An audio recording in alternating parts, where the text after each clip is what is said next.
Hello, everybody. Rolando here from Bojin Gamer. The Bojin Gamer just got home from work, so she's in the shower right now. She'll join shortly, but this is, as you know, usually during the week when I kind of take a crack at it and work on my campaign for my wargaming. So we're going to go ahead and maximize this so you don't have to look at all the ugly stuff on there. And I noticed the Quicktiki cam is not up, so let's get that up. So you can see the pesky little buggers as they come around. They're eating food right now. They were begging me to. That's why we're a little late starting today. They were begging me for more and more food. So, yeah, so let's go ahead and get started. So, for those of you who are uninitiated with what this stream is usually about, it is my campaign writing for an Opfor module, an opposing force module for this game, Modern Micro Armor, the game. My preferred wargaming system of choice at the moment, just because I find it to be maybe not the simplest, but in terms of materials needed, by far kind of the most free form and kind of just the most plain nuts and bolts.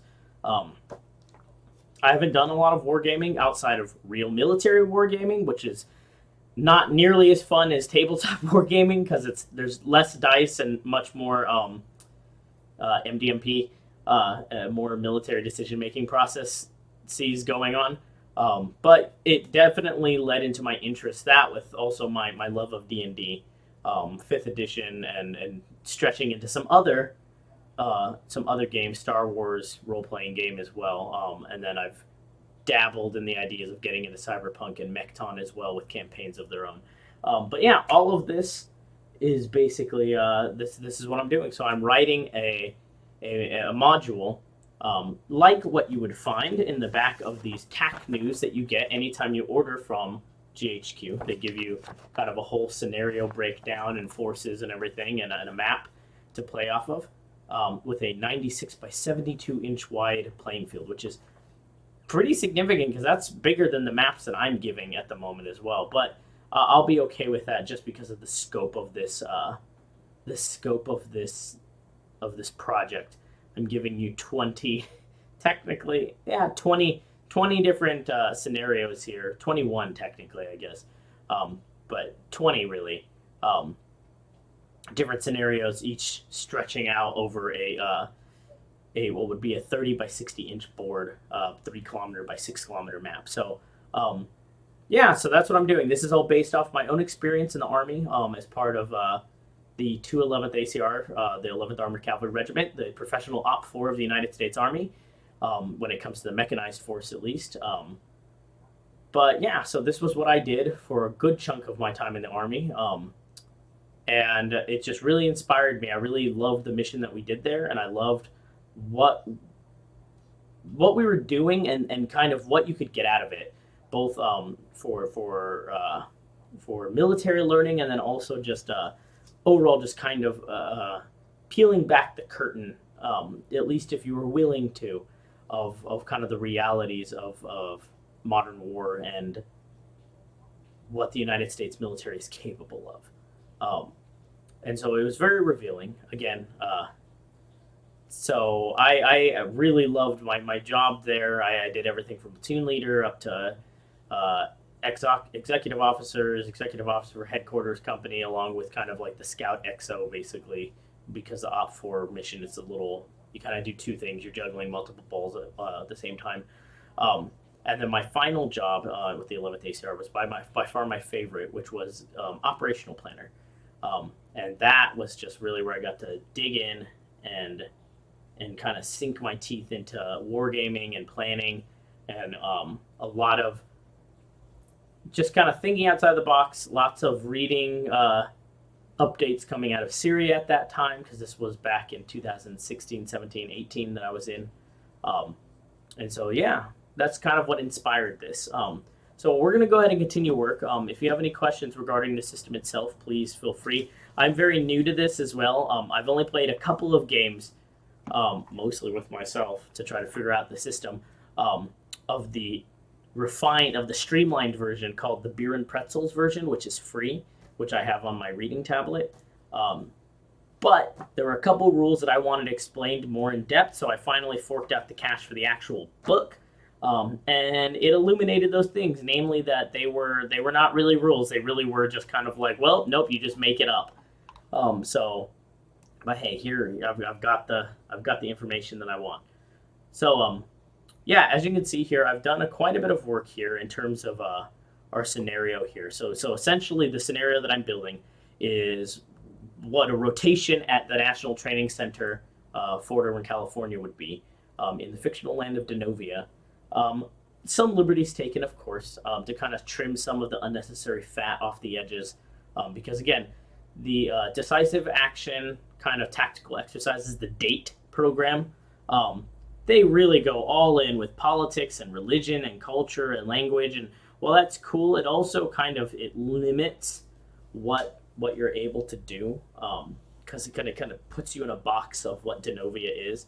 And for us as the 11th ACR, Donovia was us. It was whatever we needed to be at the moment, for that rotation. So I kind of trim the fat off of that and just kind of leave Donovia as its own separate entity. You can imagine what its politics are. You can imagine what language it is. You can imagine ethnicity. I don't care. Because, again, for us, what it was really, it was the fighting force. That's what we cared about, what Donovia was. And so what these rotations were meant to replicate were near-peer, force-on-force fights. So somebody with armored capabilities, with major armored capabilities, major air power capabilities, artillery capabilities, all these things that would make them a more even foe for the United States. And that definitely, again, illuminates a lot of things that you take for granted in the United States military, but oh boy, do things start falling apart quickly if you take too much for granted. Anyways, but essentially this rotation would follow what would be a 14-day war, of an incursion over the Denovian-Atropian border along in the south here. And essentially you start basically out from the aggressors, from the NATO or the Atropian side, the western side, the American side, as basically punching into Donovia first from the south to the north and then from east to west, trying to kind of culminate here, which would essentially open up the rest of the country for invasion. And as the Denovian, of course, you're delaying and defending all the while through trying to regain your footing until usually right here is when the rotation would turn around at Crash Hill, and then it would go on the Denovian offensive, from west to east, taking back the corridor, the central corridor and the major cities, and then from north to south, pushing the invading force back across the border here. And maybe a small border excursion to pursue and destroy in detail. But yeah, so that's kind of what we're going through. As you can see, I've got 56 pages of this already. Oh, you can't really see that. I've got 56 pages of this written already, and it looks more or less like this. A lot of this is also photos. Again, for the people who are trying to build these terrain models, these maps for wargaming, being able to provide both satellite photography of what the terrain looks like, and then also the topographical information, then of course satellite imagery overall. It's brought to you by a wonderful little site called map.army, which is a wonderful, wonderful site for all of this. So I'm just going to load my mix here, because you can create your own like overlays and everything, and then download them so that you can always just bring them back up, which is really helpful. It's like a really helpful tool. In the actual army, I don't know how helpful this would have been, because essentially we have all these maps, and we have our own terrain models. We have very large tables, planning tables with multiple maps on them. So it didn't really do anything for me to try to like this wouldn't have really helped me too much. But for this situation where I'm trying to get this satellite imagery, this 3D imagery, etc., this is really, really, really helpful. So we're going to go ahead and jump in here, and we are currently, let's see here. So then I go day by day, module by module, scenario by scenario. Again, with the maps and everything, and a brief description of the terrain and kind of the fight that awaits. And then at the end a task and purpose for each. Very, I don't know how to say, kind of augmented to suit a civilian palette, because task and purpose in the army is very, like, the vocabulary is extremely specific, extremely specific. And while that's great, for your average wargamer, some of these things are not really understood. So I flesh it out a little bit more. I stick mostly to doctrinal language, but at the same time, like, you want to make sure that you still provide enough information to help somebody else out with it. So we're gonna go ahead and continue. And again, most of these scenarios, a lot of this is maps and images, which is fine. For this module, I plan on making available on my blog that will eventually go up for all my other writing as well, and my other projects that I've got working on in various stages of not development, of very early development. Some of them a little bit more developed than others, but certainly none of them as developed as this, because this is kind of the project that I see that I need to get done first before I move on. Okay.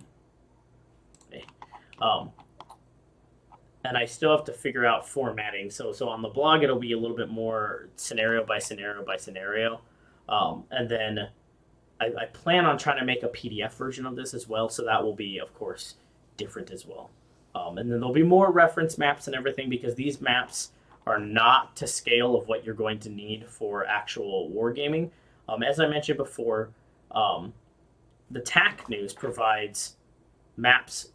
This one's a 96 by 72 inch gaming board.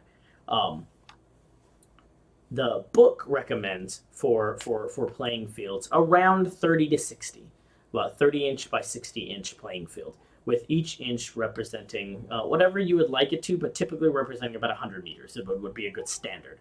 So this way, it gives you some room to maneuver without getting. It depends on the scale you're playing at too, because with the actual miniatures that are involved in this game, which I can pull down right here, without knocking down all my other favorite minis.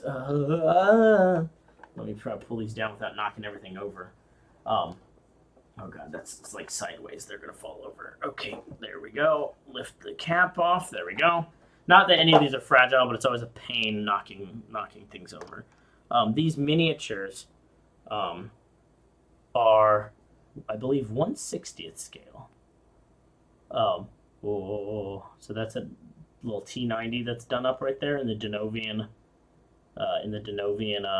painting camouflage pattern. Let me see if I can.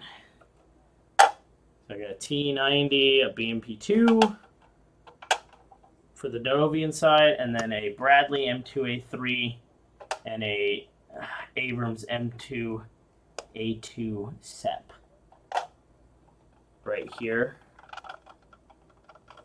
Let's see if I can get that a little bit more without shaking all over the place, like I'm having a stroke or something.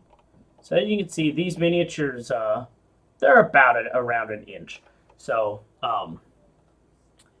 the idea is that each one of those, like, if you're the game itself recommends that these are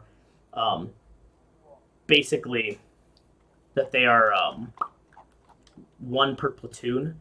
I like playing 1 for 1 because, again, I never really want to get beyond a platoon level. So I like playing 1 for 1, so vehicle for vehicle. And then some of the things like cohesion status and everything like that. Whereas before it would have been like the platoon cohesion, how well the platoon is doing without or with leadership, or the squad cohesion's doing. Essentially now it's the crew cohesion for me. And again, that's why I like this system, is because I think, again, I don't have a lot of experience, but with the beer and pretzels version that I played of it, it does seem to have enough flexibility to allow you to kind of manipulate the scale that you want to play on.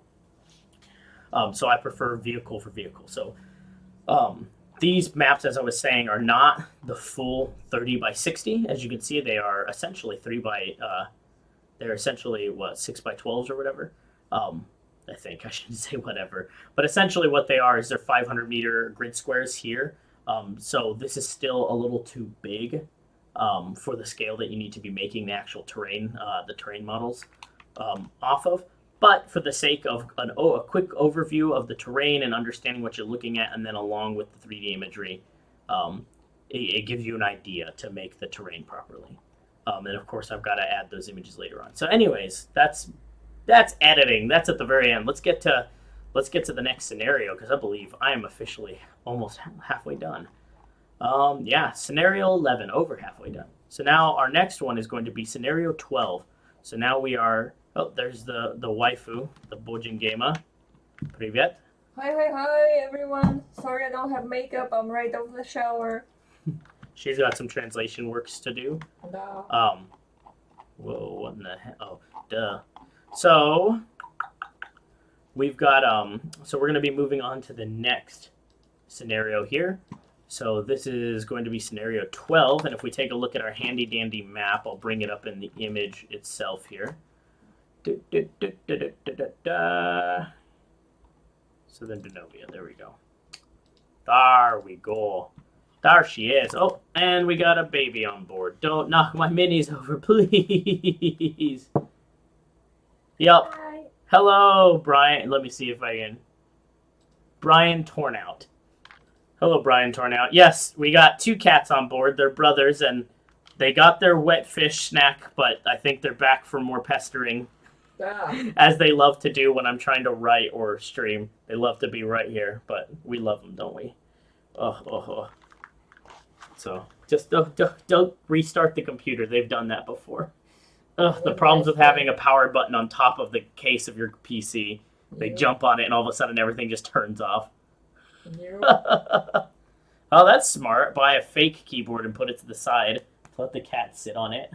And we should make this kind of like cardboard laptops. That's what people do. Oh my You want to just God. go grab my laptop from my backpack and just put it over here?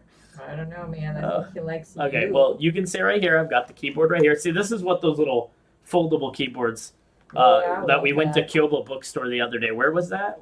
We were in Apojong? Dondamun. Dondamun. Yeah. In Dondamun in Seoul. And we saw some nice, like, portable keyboards, and they're really, really nifty, and I kind of want them now because I'm thinking about it. And they're just $15. Right? So Yeah. I kind of want them. Battlefield 1942. Nice. This is Southern California. This is just shy of Vegas, out in the box, out in that National Training Center. So now stop eating my paladin. But Papa, he's so tasty. Yep. Stop eating my paladin. Okay, time to put the case back on. I knew this was going to happen. But Papa, no. Papa, Let me get the no. case back on at least. Papa, no. But yeah, just to show you again, the minis before they get put back in the box. For my T90, my BMP2, my M2A2, and my Bradley M2A3 there. So, but although the problem with living in Korea, living in Korea and the times of COVID is that I have these minis, but it's not like I'm ever going to be able to, even when this module's done, when I'm playtesting it, all my friends are still in the U.S. and Time differences. they're not going to be here to play in person. So so the no time are those minis going to come up at any point. So I've got to figure out how to use Roll20 to work this system, which I've read a couple people that play Warhammer saying that it works, but there's some quirks with the way the system snaps to the grid and measuring that makes it a little unideal for a tabletop wargaming, but we'll figure it out. Anywho, so we are now in scenario 12, which is, if my eyes do not deceive me, right here. So, tabletop simulator? That's true, but tabletop simulator costs money. And I'm cheap. Not that cheap, so I'll probably do it, but I'm still really cheap. But more importantly, my friends that do this, I don't know if they have tabletop simulator, and I'm not going to fork out a friendship one for them. Cheapskates. I'll figure it out. I know. I'm cheap. I'll figure it out. That's not too far in the future, hopefully, but I've got to figure this module out first that I can play test with my buddies. Not that the system needs to be play tested because it is a time tested gaming system, but but the actual map and the full set of rules, which I've never played by, I've only ever done the like streamlined rules, is going to take some getting used to. So anyway, so scenario 12. So essentially, what this is with the aggressor forces, NATO, America, Atropia, coming through. If they have captured the northern corridor here, oh yeah, exactly. Essentially, this entire corridor, as I've explained before, I really want to give the experience again of what real military operations are like, which means that they're not all the nice, sexy battles that you want to fight, like the large, prepared defenses and attacks and taking cities. Some of them are straight up economy of force blocking missions or economy of force delaying missions, which is just to deny enemy access to that point. Because while it's true, exactly, scenario 12 is just this nasty gorge in the northern corridor with a tiny little village up here. If you gain access to it via Drinkwater Lake through this part of the northern corridor, you are funneled down to essentially what is basically a squad to platoon sized MSR that allows for platoon sized movement max, coming through here single file, and that is just disastrous. You can split up maybe to a platoon online here, but that's it. So this is not really the ideal way to send your main assault in through the main attack onto Crash Hill and your main objectives here with the city of Desashaw. But it is vital to either block this, or if you're going to probe into this, just to delay or block if you're the attacking force. I'll come down. No, I'm sorry. I need your laptop because mine doesn't have authorized version of Word, and now I can't open my file. It's in my backpack. Your personal one? Mm-hmm. Okay. Yeah. Thank you. Yeah. So this whole area right here is just nightmarish. Which again, as I state very early on in this module, the rule book says that you should always try to not that backpack. I said my personal backpack. Where is your The one inside the closet. Oh God. I Yeah. don't know where it is. It's just inside the backpack. This is really the book says to make sure the maps are evenly spaced, make sure you have equal amounts of terrain, and while that makes sense from a pure gaming perspective, from something that gamifies war, real combat and real scenarios are not like that. So odds are you're probably not, if you're the attacking force, you're probably not going to win this, which is why one thing that I have yet to further edit is still the terms for the conditions for victory, because some of these will not be defeat in detail of the enemy. They will not be to destroy the enemy. It will be simply to block over a certain amount of turns, or to delay the enemy from gaining access to point A over a certain amount of turns, over 20 turns or something. Because some of these, you're probably not going to destroy the enemy in depth here. You might if you send it over, if you're extremely lucky and the defense just doesn't work out, but you're not going to be sending a main assault through here.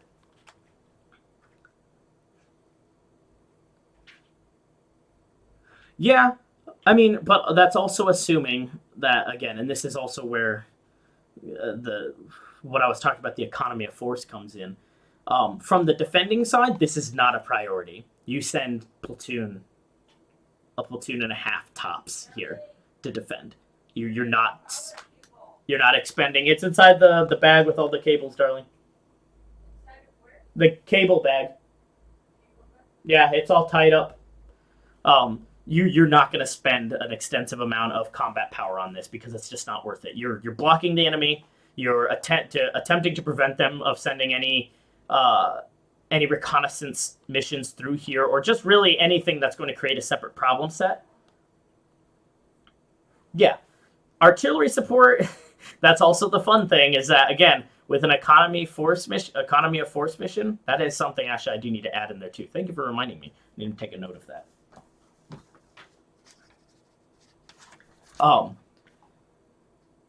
For an economy of force mission like this, you're very, very low in priority for artillery fire.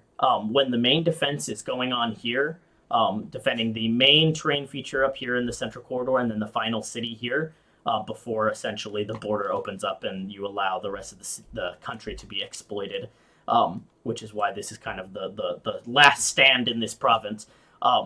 you're very low on that list. Like, you're very, very low on the priority of fires, and they go towards the main defense. So essentially, you're just make the most out of your defense. It's going to be a tank on tank fight, and just you can probably hold it. Like, you could probably hold it pretty well. But anyways, enough talking. Let's get to riding and getting some of these maps out. So yeah, so we're up here in scenario 12. This is, let me make sure I get these names right. It's been a while since I've been able to drive the glorious sands of Donovia myself, all the way back in 2018. So let's see if I remember what Alpine Valley. That's what it is.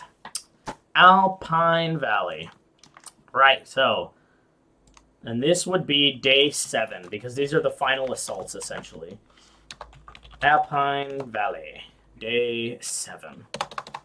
Yep, right in the center there. So, let's go ahead and delete the goat trail pictures just so I can clean this up. But yeah, this is always, it's always been a mess. Like, I always felt bad for the guys that had to try to attack through here. And I got to defend this area, I think, twice. And most of the time, nothing ever happens because they don't even see it as worthwhile of sending even a platoon that way. When the main assault kicks off, they don't see the point of sending anybody up through the northern corridor there. You've blocked it essentially, and they don't want to risk the manpower there. Yeah, and I mean, and that's more or less what you want to do. You still want to maintain mobility though, just because again, when you're talking at about a larger kind of scale battle, this is a concurrent fight essentially. That you're going to have this platoon in reserve, and they need to be able to, if necessary, pick up and move to support and reinforce the defense here. Or my favorite part was when the defense went really, really well, and the enemy, the attacking force, the rotational unit, did not push any combat power into here because they did not see it as a higher priority. But then they viewed the entire northern corridor as not worth it. They would put sparse power in here, if anything at all, and then that would allow you to take your entire platoon of tanks and BMPs through this corridor, through this other part of the corridor, through Echo Valley, and then come into their rear here because they didn't put anything there. And that was always the problem. It's a balancing act of, this isn't worth pushing your battalion through because you can't, but you still need something here to block because we've sent a company or so through here and then into the rear of the enemy when we've effectively held back the first few waves, like the first couple companies of their defense. And then we're able to just go through the rear and start hitting talks, start hitting artillery, staging sites, start hitting everything else.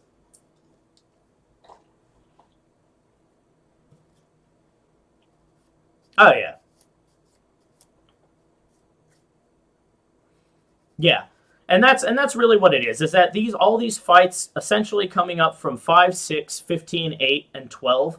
So all of this kind of northern arc right here is essentially, it's all you're doing is ensuring that the enemy does not have a route to counterattack or to send spoiling attacks through, to spoil your attack or to spoil your defense. Like, that's the whole purpose of it. It's blocking. It's a whole blocking mission here, which is normally why they threw the Cav regiment at it. And Cav scouts hated it because you're screening to the north the entire time. Like, that's what you did, and you just sat in your Bradley and just stared at nothing, because we probably wouldn't use it either, and you just stared at nothing for a week in the desert, and nope, we're never gonna come through there, so sucks to suck, dude. Okay, so let's see here. Let me see, 17, 2, and 19. Yeah. I need some socket. Yeah. And again, these scenarios go through the kind of the pace of the conflict, so they go in sequential order. But that order also, like, since you're asking, I'll go ahead and go through it. So essentially, while you're going through this, how this conflict normally takes place is starting off with 1, 2, and 3 on the first day. The assaulting force comes through the southern border, and these are the first 3 major key terrain features to establish essentially a beachhead into the country. So they need to establish this ridge line that looks over from north to south, or from east to west, and looks down to the south, and watches this very, very wide open area that we lovingly refer to as the Siberian Siberia, and this is Siberian ridgeline. 2, to capture what's colloquially known as John Wayne foothills, because these foothills establish both kind of anchor the western side here of the Siberian of Siberia, but then also some of the paths leading into the major capital city of the province here, and also preventing counterattacks through those passes into the rear of your screen line here. And then 3, the establishment of a hold, seizing this terrain here at Red Pass, again, just to try to kind of close off all of the possibilities of flanking attacks coming from the now on the defense force, and then kind of creating enough room and space and time for you to continue to push maneuver elements in. Because this is a very large area, and so you want to be able to get as many units in here as possible. You can fit a battalion in here easy, if not most easily. You could probably fit most of a brigade too, if you were smart about it. And then from there, you move on into the next part. So now that you're out of the southern portion, now you're moving into the central corridor. So now 4, 5, and 6 is now the establishment of a further beachhead preparing to take the major cities. So 4, establishing some sort of control over the central corridor here and the main MSR. 5, again, now you're securing your flank. You're securing and seizing the terrain, the key terrain here, which is a city called Barasu. And it kind of just holding this part, and this is now the main pass coming through here, the main MSR that would be used for a counterattack to the flank coming from the northern corridor. It would, but they should space out. They really should, because that was also a big problem that we always saw with the rotational unit, and it was very fun calling in artillery strikes on them because a lot of modern units, they get way too used to the idea that a peer rival, they don't understand what a peer rival is. They get very used to the idea that there's not going to be anything but sporadic mortar fire, maybe some artillery, and they're not used to large-scale MLRS systems or large-scale artillery barrages from 2 S-19s that can range out further than the Paladin can.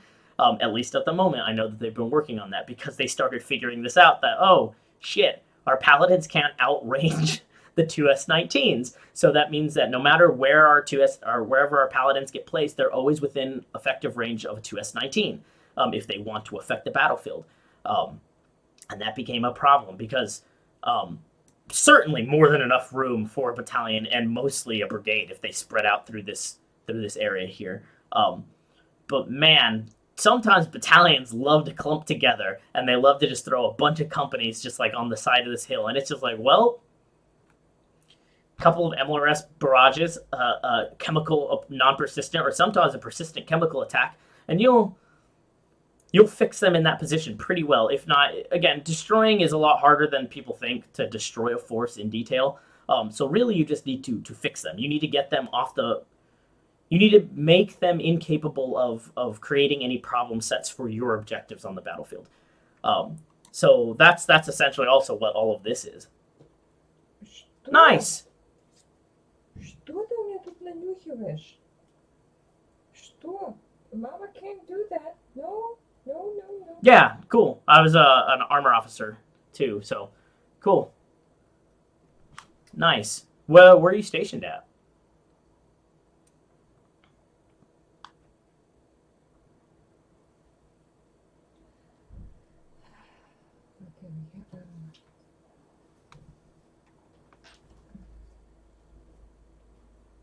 Oh, sweet. Nice. Nice. Very cool. Yeah. Commissioned officer, armor officer for United States Army for 5 years, so that's cool. Nice to meet you. I've never met anyone actually in IDF before. I have a buddy who has a cousin in the IDF, and he was a Cav scout in the Army with me, so that's about as close to the IDF tangentially I've ever gotten to. Kwong? No, that would be Waldman. Uh-huh. Yeah, Benjamin Waldman. Benjamin. I wonder how he's doing. Benjamin, if Poor you ever dude. watch us, please let us know how you're doing. Waldman's not watching. Cool. Nice. Too bad. Nice. Eh? But yeah, so essentially by the time you get to points 5 and 6, you're essentially securing your northern flank here from counterattack. Especially 6 is a pass is a pass complex known as Alpha Bravo Pass, and you're here trying to prevent, again, just a major avenue of approach for a counterattack. And if you can control this, and you can control this, essentially you've closed off the route of a northern counterattack. Again, depending on how much force you dedicate to that. We have a date. Most brigades don't really bother putting much there because, again, their main focus is on their main attacks into the cities, which will follow, because then you've got units. Yeah, it is. Again, it is. It is one of the definitely the key terrain feature in this northeastern portion of the northern corridor. And it definitely is probably the easiest way to prevent a counterattack coming down from north to south into your rear. But again, most units focus on coming through this central corridor here because there's actual room to get a brigade sized attack going. So having multiple battalions in play at once, and with the proper amount of spacing. And so when you get to 7, this is now securing. You essentially would use 2 to get to 7 to secure this city here. And now you're essentially cordoning off what is 17, which is one of the main cities. So 7, cordoning off the western portion and cutting off this main. You're controlling this main corridor here where a counterattack here would come through the center. Yes. So 6. So that's the funny thing is also this map's scale kind of lies a little bit. This is a fairly wide area still. So 15 is essentially is very much an issue. You're very much right. Gold Pass is very much an issue. It is very, very tenuously held. But it is another key avenue of approach if you're trying to counterattack back into the central corridor. So controlling 6 definitely helps you out, but there are ways to essentially, again, if you can fix the units on 6, you can fix and then bypass coming through 15, which is a little harder to do. If they have ATGMs that can reach out to about 5K, it gets a little bit harder, but at the same time, most of the time you only need to get about 5K away from anything and you'll be okay, for the most part, because 5K is the effective range of most. Yeah. Nice, man. I know, it's fun being able to explain this in more detail and to someone who actually kind of understands. Like, normally I'm kind of talking to space or talking to some other tabletop players, but it's nice to talk to another vet, essentially.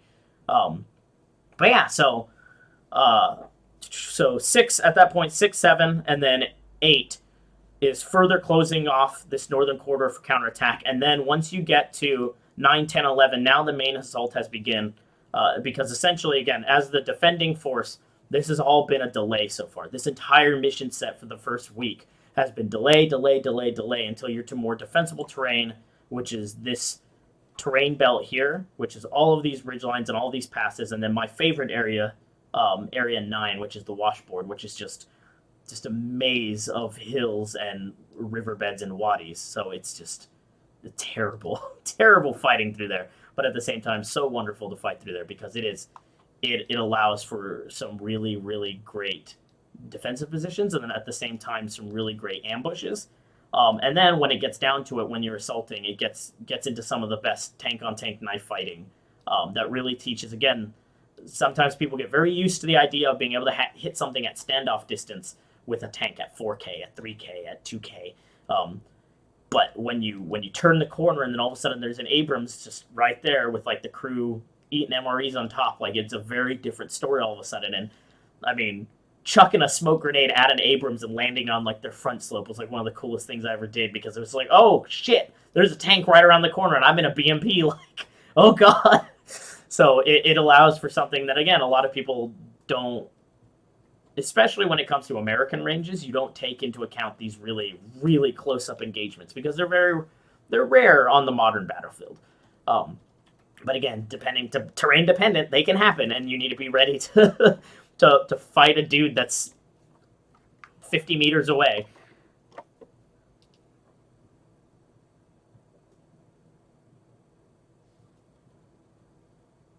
Yeah. It's true, like, and that goes towards in the United States Army. We talk about the essentially what are the characteristics of attack. That's what it's characteristics. And we boil it down to four, and scat cats. So concentration, audacity, tempo, and surprise. And that if you can you have to try to maintain as many of these as possible for an effective attack. So concentration, not just necessarily concentration of vehicles in one place or men power in one place, but it's the concept of combat power in one place, being able to put force into one place. And whether that's at standoff distance or utilizing indirect fires or utilizing something like non-persistent or persistent chemical, just utilizing whatever you can to fix an enemy there so that you can bypass, destroy whatever you need to create a problem set. And then the other one, so I did cats, so then audacity. And that's exactly what you're talking about. Just assaulting hard and fast that in that even a bad plan even a bad plan conducted aggressively can be successful, was more or less something some of our commanders told us when we were going through officer training through ABOLIC and everything, the Armor Basic Officer Learning Course. So we had some Marine commanders who had been to Iraq and Afghanistan in tanks, and they were telling us that again, these things matter. That sometimes even just a shit plan, just a half-ass plan. Yeah, the cat's just sitting here watching the map. He's just chilling. I have to take a picture of that. Essentially, even a half-ass plan, but if it's conducted aggressively, can be successful. Again, you probably should have a good plan, not a half-ass plan. But if your back is against the wall, audacity is a huge factor because it goes hand in hand with tempo. Yeah. Yeah, exactly, and that's a huge thing that's a huge factor to play with that. A lot of people forget that. Well, I don't know if people forget, but I think they take it for granted. They think it's just speed, which again, it goes hand in hand with tempo, being able to outpace your enemy's decision-making process. Not just speed like actual kilometers per hour, but be able to outpace their decision-making. So to give them, again, when you're thinking on a larger scale, like on a battalion level or a brigade level, out processing power the other command, that you're giving them so many problem sets that they're not able to effectively maneuver, and you can turn them onto their side essentially. And it's not so much actual speed, but it's just being aggressive enough to play their weaknesses against them and play them hard. Yeah. And again, yeah.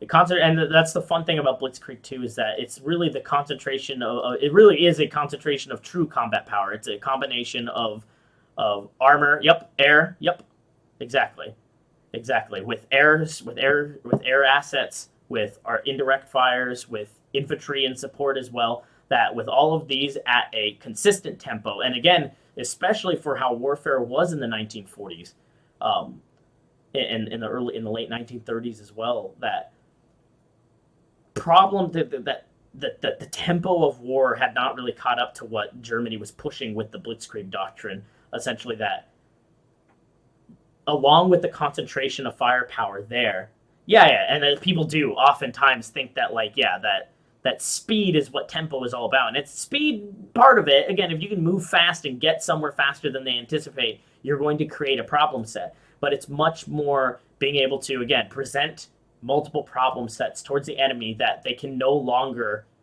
plan accordingly, that they don't have time to absorb the information, internalize it, and then react to it, so that you're disrupting that as much as possible because you keep presenting new problems. That, at least that's the United States Army doctrine of how you should break the enemy's planning cycle. That is the idea behind combined arms warfare, is to provide combat power, so much combat power concentrated and at such a quick tempo and with so much audacity.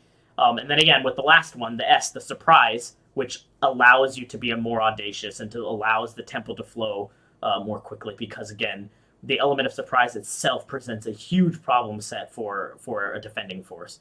That this is the American doctrine essentially, is that is how you win a combined arms fight, a modern combined arms fight, is that you just out problem your opponent. And I've seen both proponents for it, of course, having gone through as a combat arms officer, like every major and lieutenant colonel was a huge proponent of it. But especially on the veteran side of it, I've read quite a few articles. War on the Rocks, great reads. War on the Rocks provides some really, really wonderful, very well articulated and thought out and very level-headed arguments, which is sometimes hard to find in the veteran community. That unless I'm not rendering more about that. Yeah, exactly, and that's the idea of creating more problem sets and disrupting enemy planning cycles. And, as I was saying, War on the Rocks has presented some very interesting arguments that the United States Army loves to preach this type of doctrine, but has not actually really been able to test it against a near peer enemy, and that's a problem. Is that we put a lot of eggs in our basket from a doctrine standpoint. That this is the doctrine that works, but then when you look back at our history, a lot of times the fights were so one-sided versus Iraq in the first and second Gulf Wars, and then Afghanistan doesn't even really count with whatever armor the Taliban, like that doesn't count, and that there's less and less supporting evidence that this type of warfare, that this outmaneuvering the mental capacity of your enemy commander and out problem setting him is actually viable. And so that was a really interesting read from War on the Rocks. So anyway, yeah. So we'll go ahead and go through this. Let's go ahead and get to where we were, 12. So we're in the northern corridor. So let's go ahead and get to some of the fancy writing part of this portion. So Alpine Valley. Yeah, and I mean, but it's also born out of, it's not, I don't want to say necessity, but it's born out of the unique circumstances that surround the IDF and what their strategic goals are. Where the United States is almost always an expeditionary force. It has very rarely ever fought on its own soil. It has almost always been an expeditionary force, which creates a whole different set of issues regarding reach, projection, logistics. And because of this expeditionary nature, yeah, whereas the United States has never really had to deal with not on our side at least. We've always been essentially the attacker. We've always been in the position of being an attacker. Where is Google? It'll just be Chrome. Hold on one second. Should not see it here. Yeah, that's right there. It's still loading. You gotta give it. This laptop's a little slow. Yeah, we've always been expeditionary in nature, so a lot of our warfare has been focused again on not necessarily defeat, not necessarily destruction, defeat in detail. It's been more just defeat the enemy, bypass, keep moving, because we've almost always been the assaulting force. We've had that luxury, as it were. We've very, very rarely ever had to be that played the defense, which again also shows in our training that like we're not used to this concept of defending, especially prepared defenses in depths. We have the doctrine, but we haven't really practiced it a lot, and so that becomes something that we need to reiterate. But yeah, so let's see here. Let's start the boring writing section of this. So Alpine Valley, final leg of the northern corridor is a treacherous, very much treacherous, stretch of ravines and valleys, surrounded on all sides by looming. Gotta make it sound dramatic.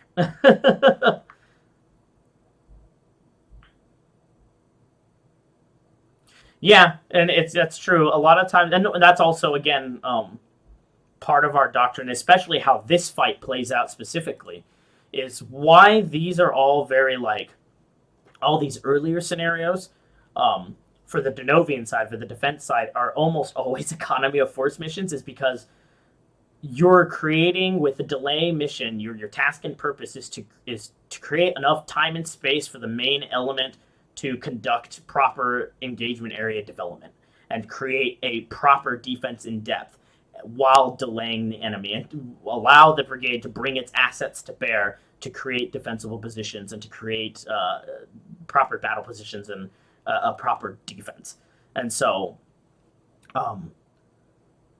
that's definitely the luxury of time is not always afforded you.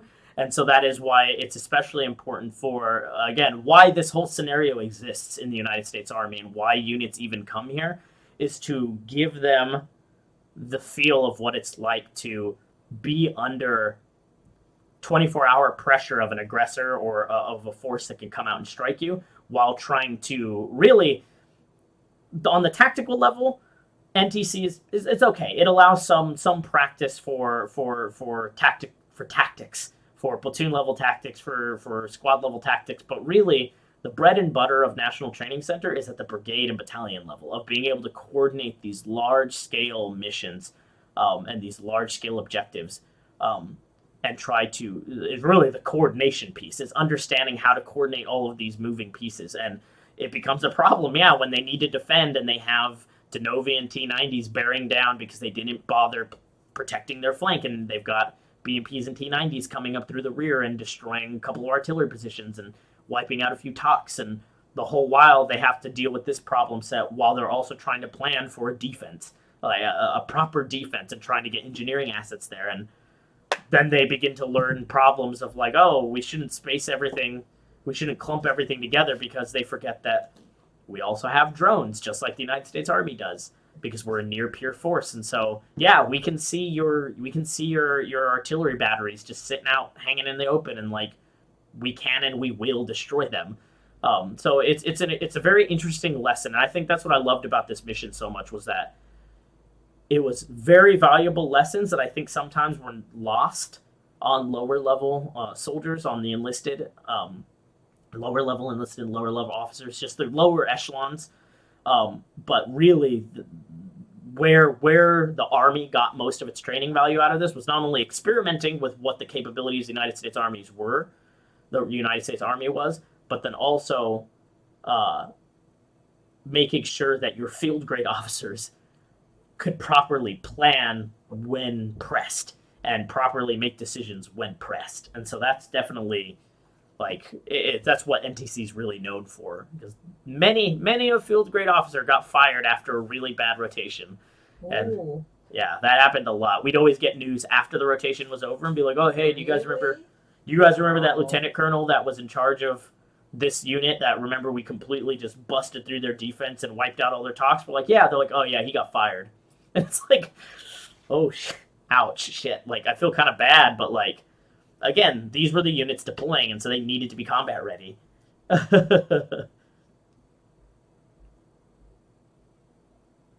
Oh yeah. Comms and engineers especially. Engineers have a terrible job. Like, they are workhorses, and then the worst part is when they come to the combat engineers, so the breaching teams of breaching a modern, like, prepared defense and breaching obstacles, like, doctrinally we still have it in our book, and a lot of engineers forget about that, and they love to ignore that little blip in the TM, in the field manual, in the technical manual, as you go through and you read it, and it says that, like, an attack into a prepared obstacle to breach, like the whole breaching procedure, it's a mass casualty situation. You're going to basically lose that combat engineering company. You're going to go through, and they're going to sacrifice themselves to allow the assault to continue through the breached obstacle, but your entire company is going to die, essentially. Like, it's like, expect 70% casualties upwards or something, and like, that sucks. Like, God, like, and these people that are sitting here like, oh man, I can't wait to get into a fight with name a near peer country. It's like, no, you don't. I hope the engineers don't hear you saying this, because the moment they have to breach wire and tank ditches that are, like, again, in a proper defense, are completely already keyed into, like, pre-planned targets, and they have mines, and they definitely have intersecting small arms fire and interacting, like, or interlocking fields of fire from, like, armor. Like, you don't want to be an engineer in that. Like, you're gonna die. Like, that's frightening. Like, it's crazy. So yeah, engineers. Engineers. And then from the comm level, I definitely saw that too. That's why you always have a good pace plan. You always have a good contingency plan for your communications. You always have your primary, your alternate, your contingency, and emergency, and then maybe a couple extra emergencies. Because yeah, if you took out the commo guys, like, well, shit. And that was actually always fun. Speaking of comms, one of my favorite things was, again, people not realizing how critical it was to protecting ComSec, like keeping your communication security intact. Oh yeah.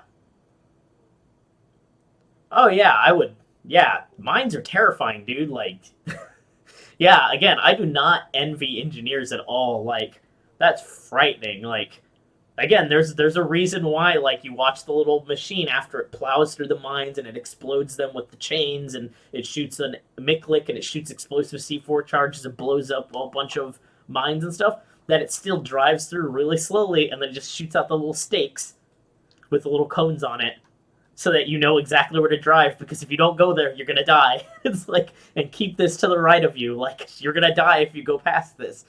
Like, like, Modern Warfare is frightening, and it's like, when it comes to near peer Modern Warfare, it's always going to be high casualty, and that's something that's going to be interesting on a much higher level, like on the strategic and national levels, because, like, how willing are people going to be to put up with essentially what are mass casualty events, like, happening on a regular basis? Like, it's gonna be really bad. But yeah, like, with the comsec, with communications, like you were saying, we would occasionally, again, people just not following their procedures properly, that we would stumble upon them sleeping at positions or something, and so we kill them all, and then we just rummage through their stuff and be like, oh, look at, here's their comsec, here's their single key loader, their SKL, that has all of their encrypted data for communications that goes into the radios, that goes into the computerized JCR systems. Like, it's all here, and then we're just like, okay, take it back to our guys. And because there was no one around, because they were sleeping, or my favorite was one time some medics got lost and they actually drove in to this northern corridor here, and me and my scouts were driving out to go push out our scouts further out this way. Oh, like we got out there, we just see this little meadow truck driving, and we're like, whose is that? That's not ours. So we surround it, and I drive up with all the scouts around it, and I come out, and my guys already have them on their knees, like, flex cuffed against the Humvee, and they're like, oh, we ran into medics. We found their SKL, they hid it inside their laundry bag, like, cool. And we listened in on their communications the whole time, because they didn't know what to do. They were compromised, and they just went with it. So the whole time we listened to battalion chat, to brigade chat, to company chat. We listened to whoever we wanted to.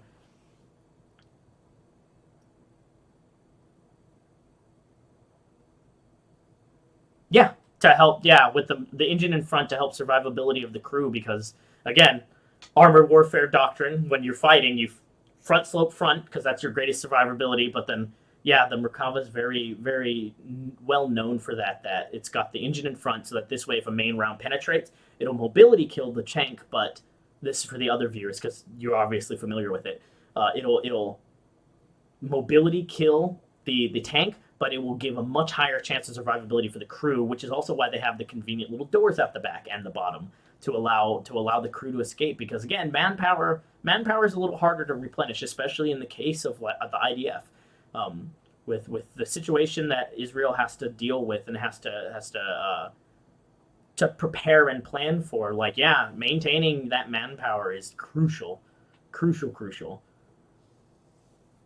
Yeah, so let's see here. Northern corridor, make it sound all scary and shit.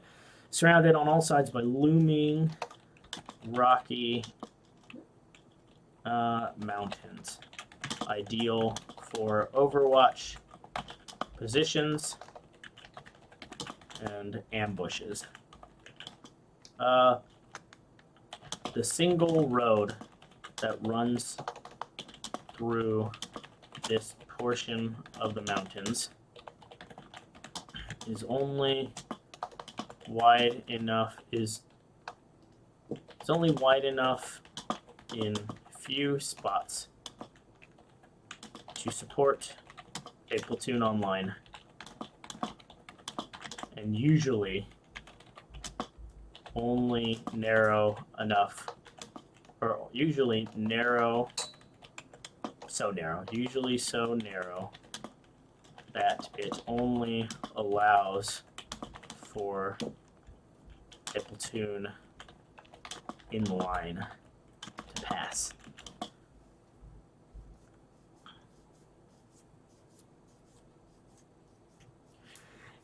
Yeah, I mean most main battle tanks are considered heavy tanks. Like we don't really classify them in heavy, medium, or light anymore. Mostly, especially in the United States Army, because we've really pushed away from the idea of a light tank or an airborne capable tank ever since we stopped making the Sheridan in the 1980s, because that was a big 1960s, 1970s project. Or 1950s to 1970s, because we had them in Vietnam. My unit, the 11th ACR, utilized Sheridans throughout Vietnam. But yeah, it is a very large tank. In fact, most main battle tanks are fairly large, and that always is very surprising for a lot of people. With one, how large they are, and then two, when you compare a lot of Russian and ex-Soviet bloc tanks, because there was again a different. Sorry, buddy, hit the keyboard.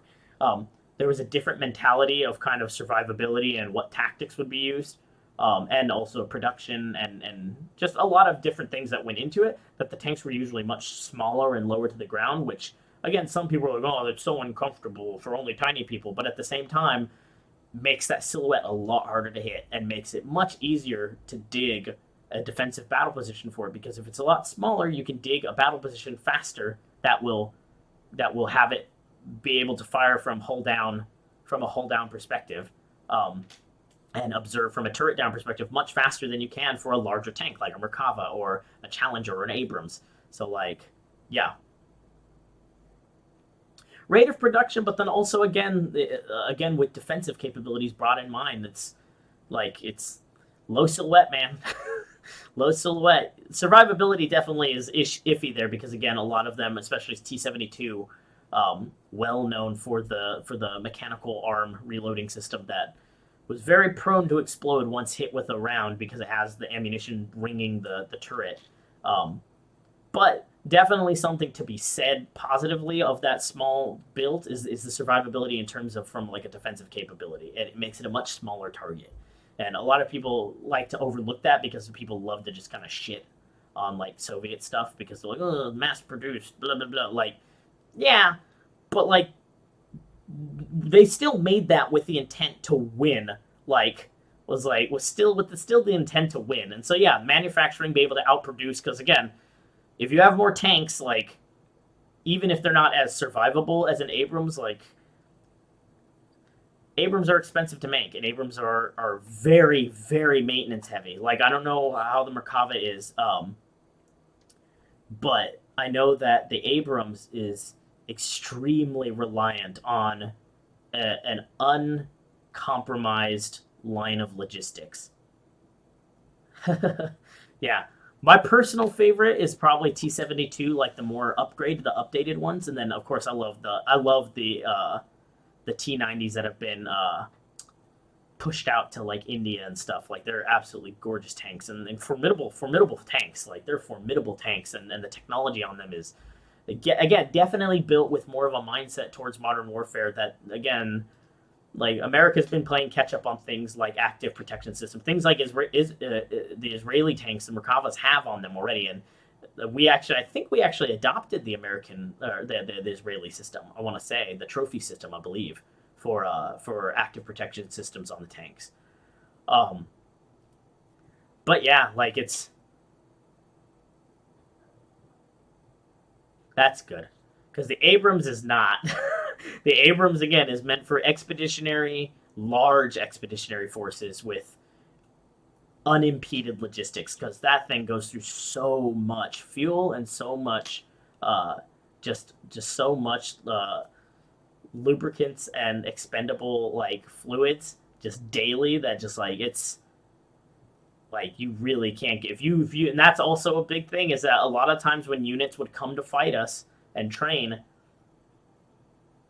disregarding anything that we did, logistics would still put sometimes close to half of their active tanks out of commission just because they didn't have parts for them, they didn't have fuel for them, they didn't have enough lubricants to keep them running at full capacity for 14 days straight. And that was like, these were the large scale decisions that people had to figure out of like, you're a brigade and you didn't bring enough for your tanks to fight. Like, what are you doing? Like, you didn't bring enough like logistics.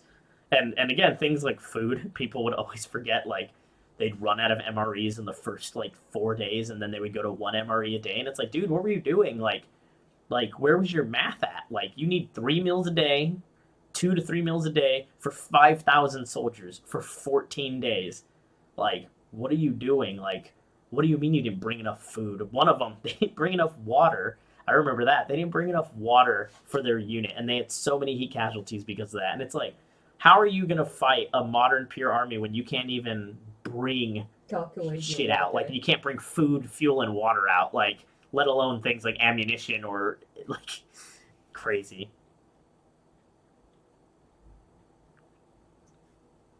Yeah, and again, that's definitely Israeli mindset in play there. That with previous wars that have gone on with neighboring Arab countries, like, you guys have learned, like, very quickly units are going to become isolated, or they're going to be away at the front at a moment's notice, and there's probably not going to be any support for a while. So it's great that your survivability, individual tank survivability, and the ability to survive by itself logistically as well for a prolonged duration of time is well thought out, because the Abrams is not. The Abrams is not really made for that. And the Iraqis saw that firsthand when we gave them M1A1s, and once we started training them with our forces, we gave them M1s, and when they were fighting ISIS, they quickly abandoned the M1s, and so did ISIS actually when they stole some of them, because they didn't have the logistics to support them. Like, the logistics weren't there, so the tank became dead in the water, because you just, like, what, the road wheels blew, like, you broke road wheels, you broke a sprocket. Like, okay, do you have another one? Like, maybe it's like 3 weeks out.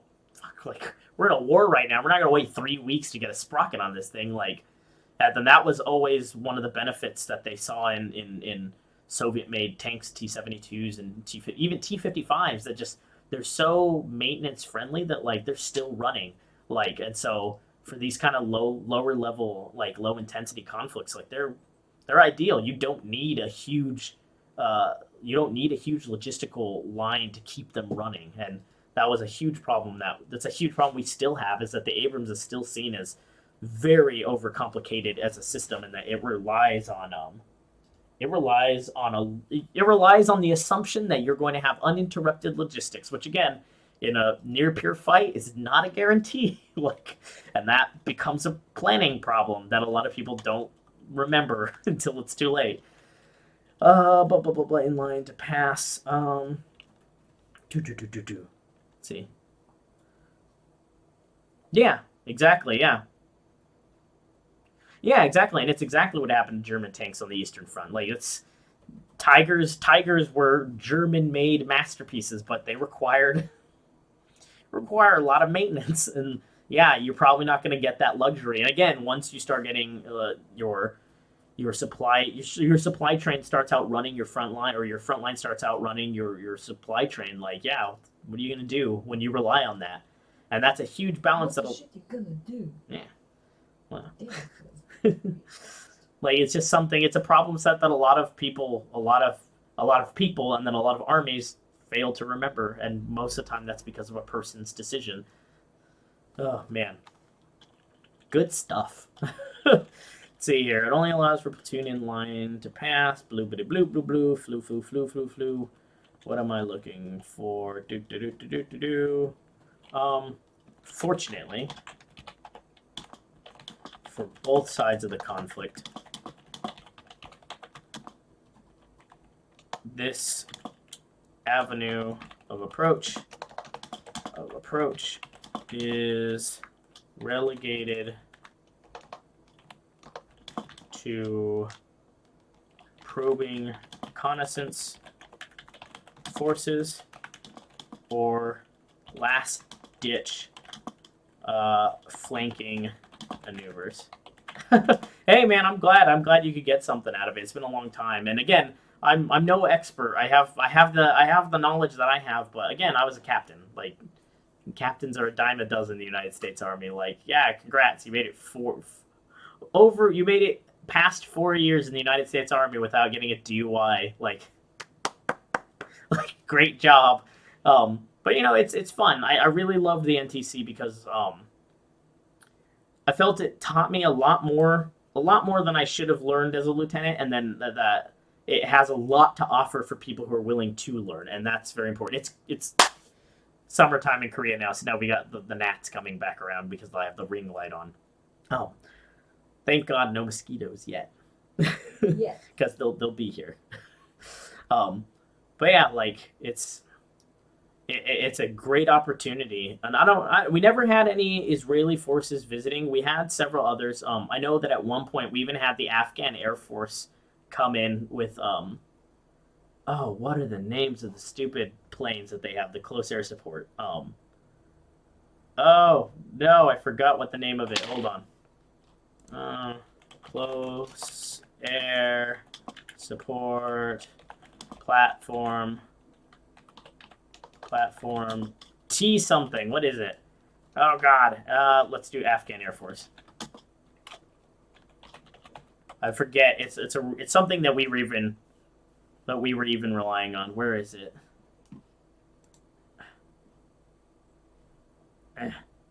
Not F-35. Afghan Air Force.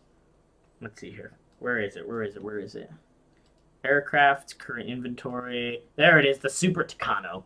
That's right. The Super Tucano is like it's like a prop plane, prop-driven plane intended for close air support, and a lot of people scoff at it. But the thing is that because of its, again, low maintenance costs and like low logistical necessities, and its ease of training, and it's just reliability in terms of being a tank in combat, of just taking hits like a warthog and kind of brushing them off, that the Tucano was like very, very much like very favorite. I know even the U.S. Air Force that we were looking at it as a possible alternative to the A-10 as an aging frame, but we stuck to the A-10, thank goodness.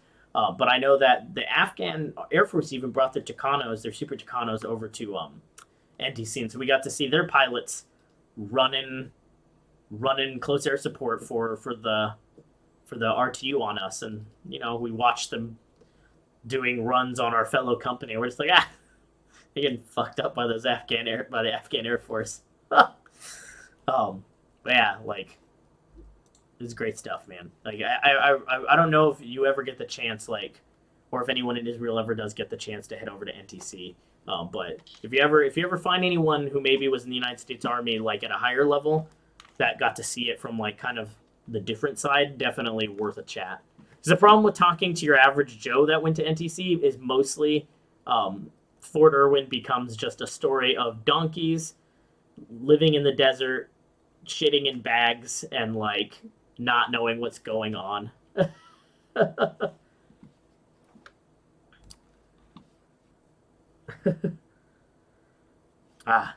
Sorry about that.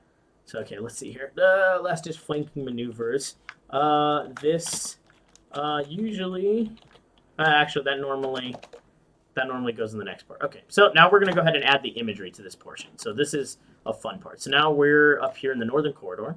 So we're gonna go ahead and get this down to the, like I said, here we go. This scale right here, where we've got the 500 meter grid squares here, which is good for just presenting the information, but this is not the scale that you'll be playing the actual tabletop at. This is the scale you'll be playing the tabletop at, I believe. Let me see here. Did each one of these split into 5?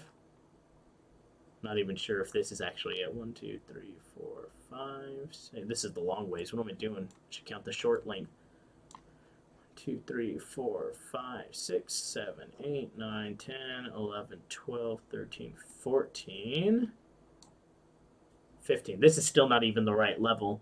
This is still not the right scale. So this is still, it should be double, twice as in detail as this, because it should be 30 by 60, so that it's 100 meters on each side, So a total of 3,000 by 3,000 meters by 6,000 meters, or 3 by 6K. But for the initial introduction of this information, I like presenting it at this scale because I think this is a close enough scale for you to understand what the terrain looks like and the major terrain features and even some of the smaller terrain features without getting too lost in the sauce of detail yet. And again, allowing some people some freedom to create what they want out of the terrain, because I can't imagine making like a one-for-one recreation of like a piece of terrain. Like that seems really like good on you, but like I don't want to get that detailed, especially with shit that looks like this, where it's just mountains and like canyons. Like that's terrible. Nobody wants to make that. So let's go ahead and print screen, and the cat's just hanging right here. His brother's not even on the cat cam. They're not even using the cat camera. He's just sitting here on my keyboard. Oh, buddy. Oh God, buddy. Don't coos me. How dare you coos me? You're the one that's here, not me. Okay. No, I don't even think that was the right level still, was it? I don't even know. Yeah, it was. Okay. Right. Oh God, buddy, I can't see past you, dude. Who cares? Okay, and now using that most important of editing software, Paint. And we'll do about there. Yep. Yep. And crap. Don't knock my minis over. My goodness, you're just a kaiju all over my stuff over here. Okay, so now let's name it according to my naming convention that we've been doing here. So this is Donovia area 12, right? Yeah, 12. Yep, Donovia area 12. Yeah, because 11's there. Yep, 12. Okay, and now that's our satellite imagery there with the boundaries for the game board. And now we're going to flip this thing over to the topographic map filter.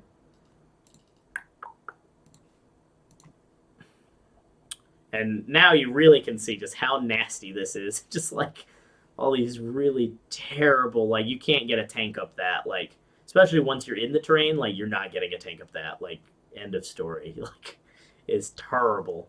Terrible. Okay, there's that. Print screen. Exit, back to Paint. New. Let's crop this thing. Crop this B.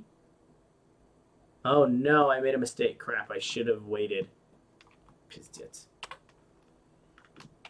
Hold on. Shit. This is me trying to get impatient. Wait for that to disappear, and I should move this over here, and now print screen. Okay, now we're good. There we go. Now we're ready.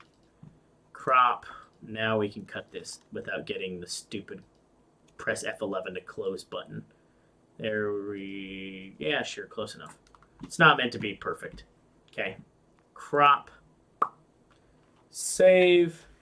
This is Donovia area 12 terrain. Okay. So now is my favorite part, is we're getting the three-dimensional stuff in now. If I can see past my cat. Oh, someone's smoking outside right now, huh? Okay.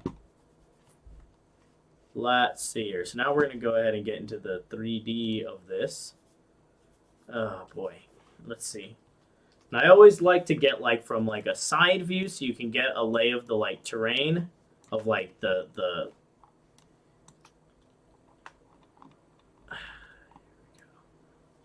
Oh, yeah.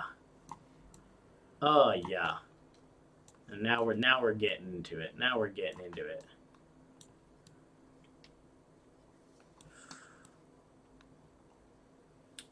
Let's see here. Because I want to get from the side so that you can see. Oh, that's good. That's good. Yeah, that's good. Because that provides us a nice image of just the whole map. And now you can really see just like the valley that you're just sitting in. It's funny because from satellite it doesn't look that long, but I remember driving through this many times. That's because all this is cut out. But even then, like, this was always a pain. I have videos from coming through here, and this was always just moon dust everywhere and not being able to see. Anyways, but I always like to get that from, like, south to north or north to south shot because I think it provides a really great opportunity of just kind of getting the lay of the land. And then we're going to get, like, the east to west shots to kind of show, like, what it looks like in between everything. And in this map in particular, that's very important because it shows you kind of like how narrow the passageway is. Yeah, that's good. And so now this is going to be Alpine Pass 3D1. Okay. Right. And now we get our wonderful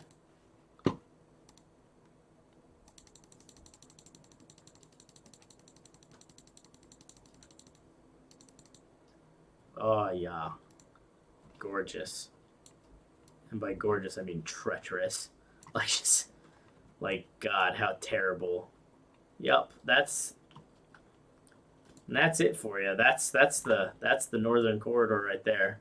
Like, you're not seeing past any of this shit.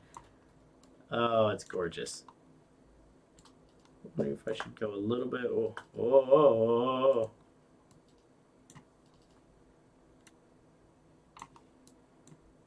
It's funny, you can see the seam line from the satellite imagery. Nah, I like this. This is a good spot. Great spot, yeah. So we'll get this image right here. Because what I try to do with these images, again, just try to get enough, give you enough of an idea of what the terrain looks like, so that when you're building your terrain model, you have a proper sense of scale when it comes to everything. When it comes to just what the terrain's looking like. So let's see here. Did I already? Yeah, that's that. So then we're gonna save Alpine Valley. No, Alpine Pass 3D2. Okay. And now we're gonna get from the other side, I believe.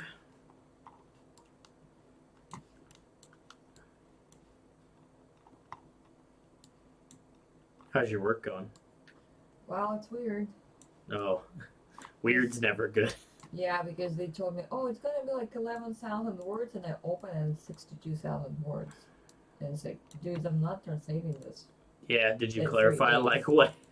Yeah, I'm like, what is this shit? And we're going to make our nice little turnaround here. Oh, man, look at that gorgeous. Beautiful. Beautiful.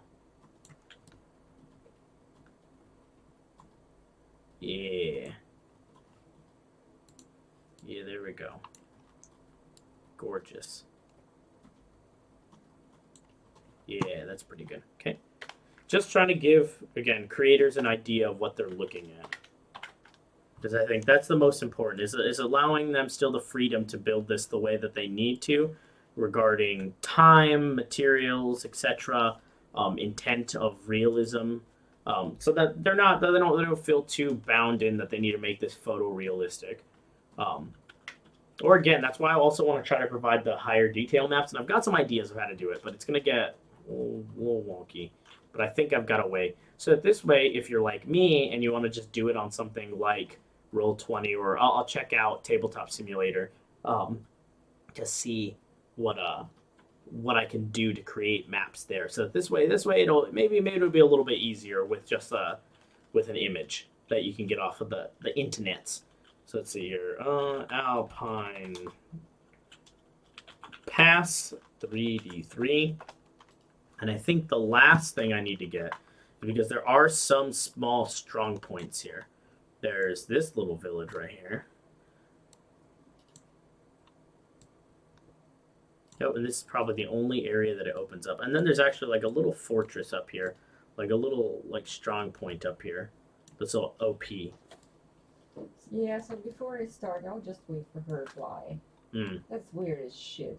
It was actually 64,000 words. instead of 10. So I'm sorry, but guys, like then like pay me 6 times more. Yeah, that's a little bit much. Yeah. Okay, that's not bad. There we go. Okay. Actually, I might need a fourth one for this.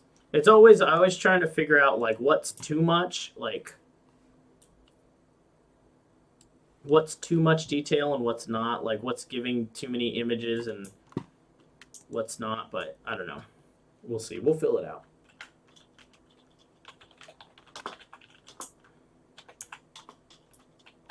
Okay. Right, there's that. So there's that. Yeah, last time I defended this area, I was up in here. Like we set our defense here. And then we had the other platoon up here. So we had 2 platoons defending here. 1 platoon up here, and then our platoon here, and then I think we had a 3rd platoon because they gave it to our company. We had a 3rd platoon here in this little like area. I don't know if you saw this from this area. Sure, let's see. Yeah, and it's 9. Yeah, okay, well let's see what we can insert. Let's see what we got here. Okay, let's go ahead and insert our images. Picturas, source book. And this was Donovia area 12. So there's that. Yep. And we've got the next one. Ah. Ooh, ah. Terrain. So we got our topographic map. Nice. Nice. And then we've got our 3D imagery now. Now, let's see here. This is Alpine Pass. There we go.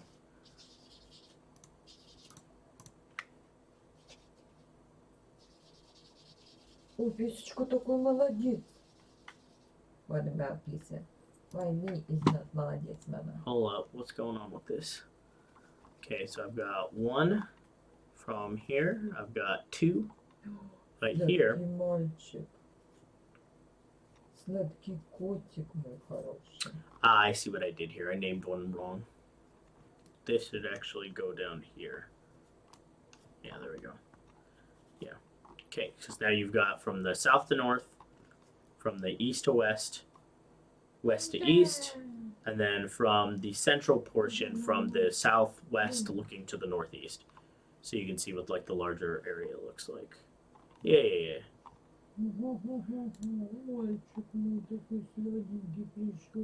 Yeah, let's see here. What? Your battery's running low? Can you please plug it? Yeah. It's right behind you, darling. Yeah. I plugged it, but I don't know how to plug the thing. Don't eat the keyboard. Chef. Straight to it. I knew it. It's right behind you. Oh, I'm getting there. Let's see. Yeah, I don't know what's going on. Yeah, I don't like the plug for this. Is it plug? Does it show that it's plugged in, charging, or no? Battery saver on, 8 minutes Nope. remaining. It's not charging. Yeah. Okay, let's see.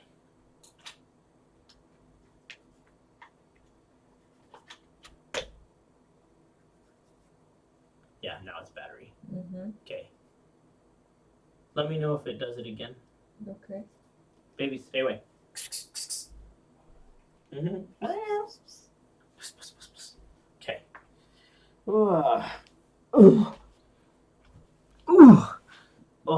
Okay. So, yeah, and this whole time I've had music going on the side, but I don't want to get copyright struck. That's why I have the headphones on. Keyboard. Okay, let's see here. I should explain this central area more.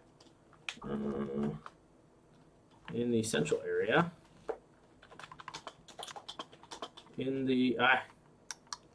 central portion of the route. The narrow ravines open up into a wide bowl with overwatch positions, with fortified positions, fortified observation posts, overwatching a central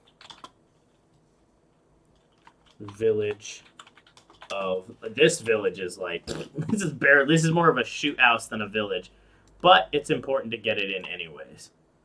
Let's see here. How many buildings was this? Let's see here. Give me back my satellite. There we go. Johnny, how can I track changes in the document? I don't know. I never track changes. No. If anybody's made changes, how can I see that? Ow. 10, 12, 13, 14, 15, 16. I'll say about 20 buildings. I'm not sure. You have to look. I believe it's somewhere on view, up at the top ribbon that says view. Mm-hmm. And then it should have something up there like a change tracker or something like that.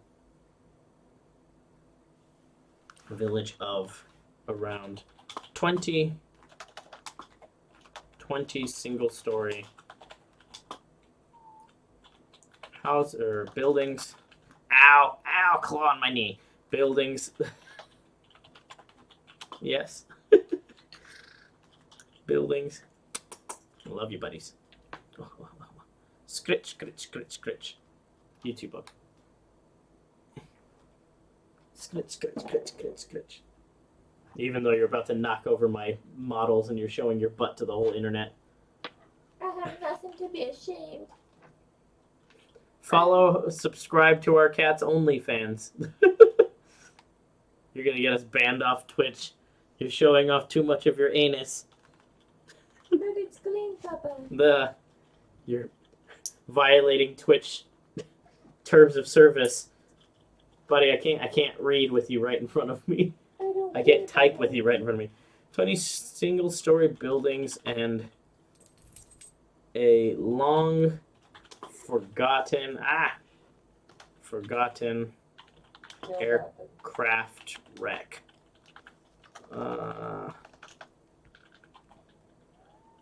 In the vicinity. You know, add some character to it. Blue, blue, blue, blue, blue. And I'll probably add to these details as we go just to see what works and what doesn't. Because again, the buddy that I want to play test this with, and I actually had the mindset of maybe getting 2 of my buddies to play with this, to run through this campaign with me, are both from the same unit as me. They both went through at the same time. And so I'm actually curious if they could see what they like, what they don't like, what information needs to be there, etc.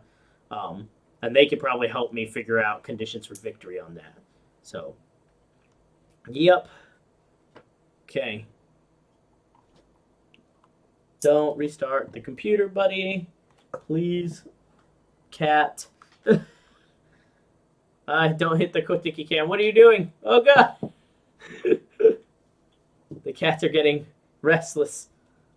So I think actually, since I got one module done, which is normally my goal per view, or actually I need to do task and purpose. Let's finish task and purpose here. So,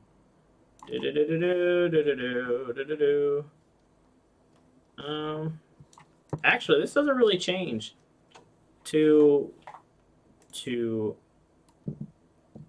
up to.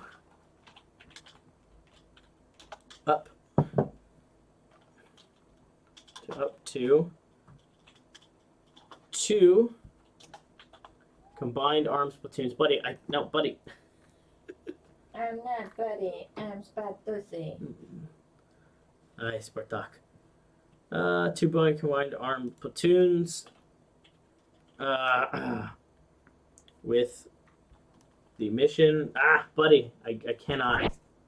Okay, but, oh my god, what's going on Oh there? no, the cats have taken over the stream. Oh man. Pisa, what are you doing there, baby? Oh my god, he's knowing your password. Leave my passport alone. Need to put that back in the folder where it belongs. Because the cats are going to eat it. No, Papa. Oh, babies. No, don't step. Exactly, baby. That's Mama's stuff. Oh, now it's not funny anymore. Exactly. Mama's translation, man. Buddy, can you not? Oh, yeah, the cats are getting... We got to end this soon. The cats are like, where's my food? Where's my pets? You need to finish this up. Okay, move, buddy. Let me finish typing this then. Ability. No, not with the ability. With the mission to block and fix any enemy elements Pisa, what are you attempting doing? to... Stop eating Papa's stuff. Papa doesn't have to passports. Yeah, seriously. And you want to put this over the folders with yours? Yeah. Shit, man. You cats. You dang kits. Oh my god. Okay, attempting to blah blah blah blah blah blah blah with the mission to Listen. block fix any enemy elements attempting to All I see is a ball hanging. push through the pass. Pisa, this is not Complete good. play. Nope. They're usually accompanied by a section. They may be accompanied by a section.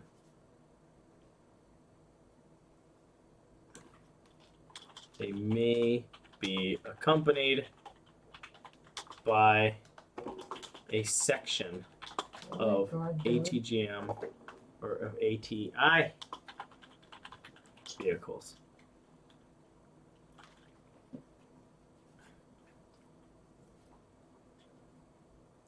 And a handful of dismounts.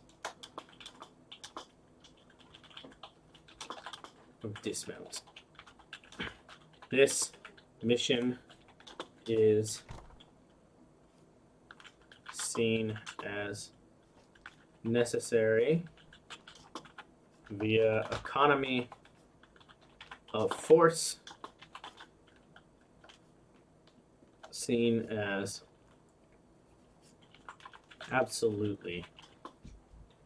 Oh no. This mission is seen to be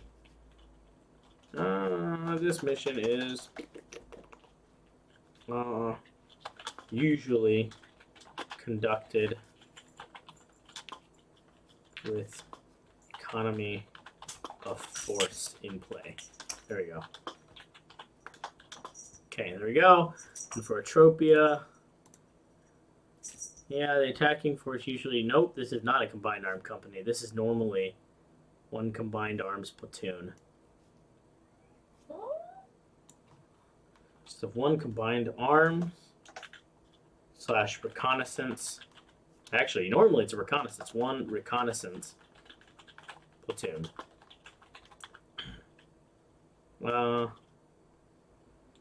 Conducting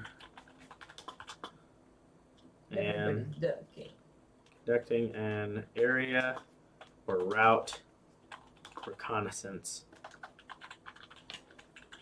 to test the feasibility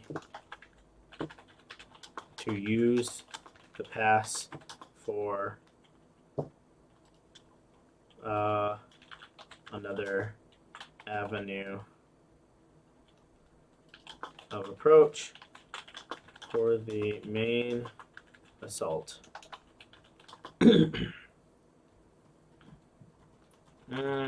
They can also serve the purpose to act as a blocking force to prevent any Donovian counterattacks Yes, from the north. What is he doing? He's trying to dig at my chair. I don't nibble, baby. Don't nibble. Not nibble. He's just digging it. Digging. Okay. All right. So I think. Oh. Pizza, don't do that. No. I'll get off right now. Okay. So I think that's one more unit done. We're at page 60. So good for us. You did something with the socket. Yeah, I know. So we're gonna go ahead and end there, but specifically for you, Brian Tarnout, if you're still watching or if you come back to watch this part at the end, there's a shout out to you and some of the reading materials that I'm using here, because I haven't done reading materials since the first stream that I did of this. So I think this will be a good time to revisit. So again, disregarding any maps and stuff that I have, I am using the Modern Micro Armor the Game rulebook for the base set of rules and base gameplay mechanics for this, and of course it comes with MTOs as well with tables of equipment and everything, which I provide. I provide maneuver force elements for that, and then you can use those to figure out what stats they have in game here. Because again, this is meant for any tabletop wargaming platform you're using. For some more just tactics and some of the things that inspired me in terms of how I think and the education that I received as a young maneuver officer during the mid to late 2010s. Excellent book, Unrestricted Warfare. By Colonel Kiao Long and Colonel Wang Jiangsu.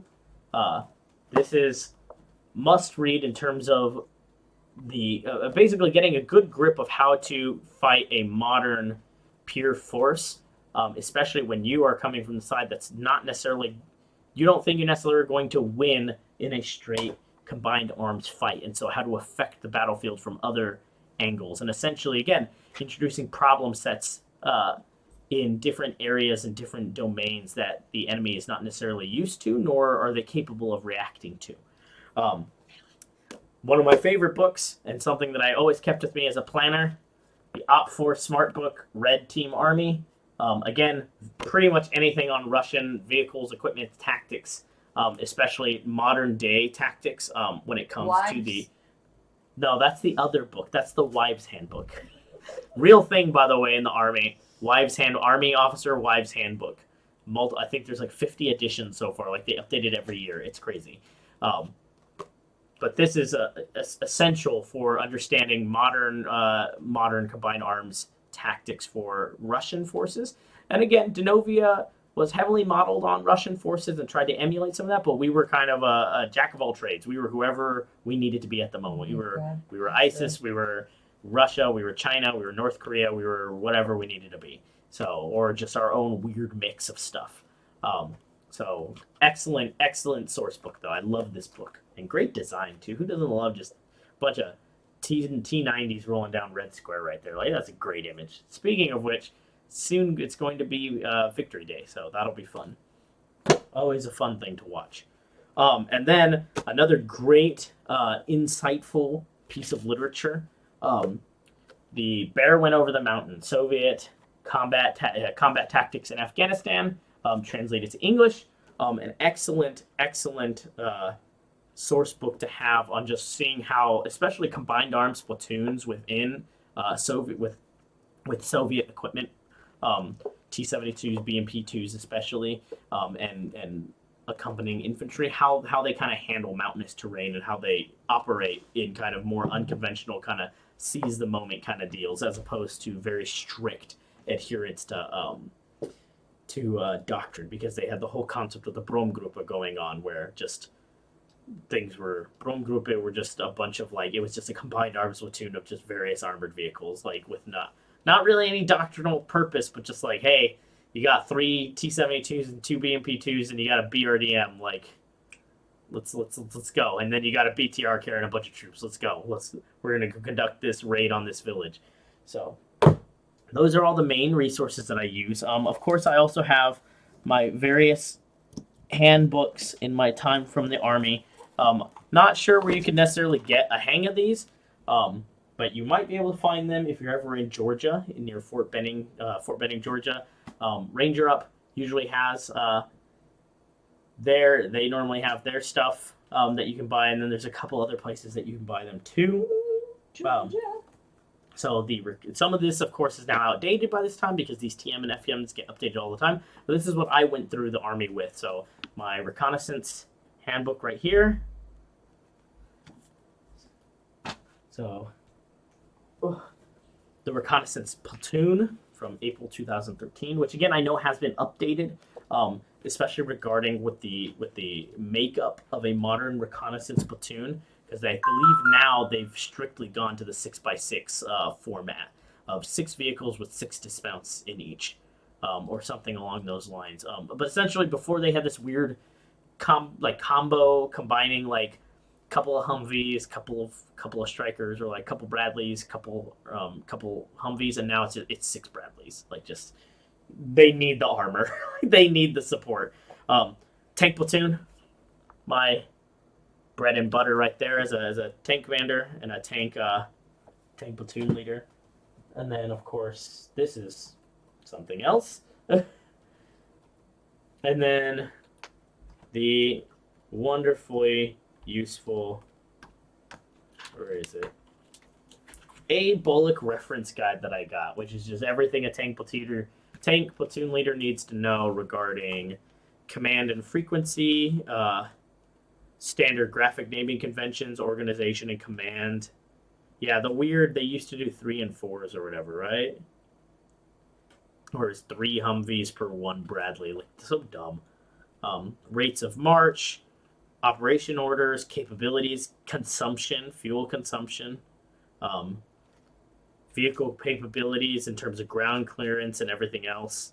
All sorts of wonderful stuff. Armament capabilities for various red and blue 4, like all sorts of fun stuff. And then of course reports too. All sorts of blue reports, green reports, red reports for all of your reporting needs that you need to remember to do as an officer and people always overlook. But anyway, so that's all the stuff that I'm using here. But yeah, so thank you for joining me. It was a wonderful conversation. Thank you. I hope you come back to chat again. I'll continue working on this. I'm over halfway done, so hopefully you'll be able to see it play tested once I'm finished with it. And I've got my buddies, and I can figure out how to get my buddies in the U.S. to play this with me. But I think they'd be down because we were all playing games together when we were back at Fort Irwin, so I think they'd be down if we could figure it out. But thank you again for the conversation. Thank you for following. Thank you guys for watching, both live and later. Means a lot to me. Means a lot to the Bojin Gamer waifu over here. Means a lot to the cats. They get snacks for each one of you guys that follows. So thank you guys. Take care out there. We'll see you guys on Friday. Tomorrow's Friday already. Hey, at least here in Korea. So we'll come around with the Skyrim playthrough with the waifu, and we'll have some fun with it. So, all right. Have a good night, everyone. Peace, and thank you again. Bye.